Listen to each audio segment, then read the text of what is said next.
Saudaraku, pasokan air bersih Perusahaan Daerah Air Minum atau PDAM Tirta Agara kedua kecamatan di Aceh Tenggara terhenti total sejak 2 hari terakhir.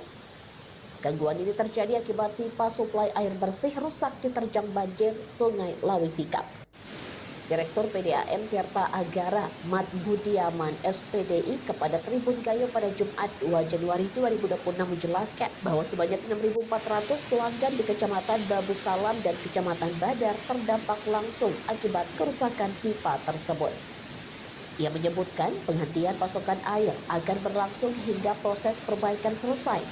Untuk sementara, pihak PDAM menargetkan perbaikan darurat dalam waktu sekitar 1 minggu ke depan.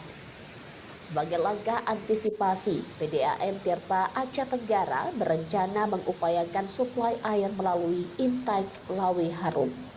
Sementara itu, perbaikan permanen pada jalur pipa Lawi Sikap masih menunggu penanganan dari pemerintah Provinsi Aceh. Dari Aceh Tenggara, Asnawi Lumi, Tribun Gayo.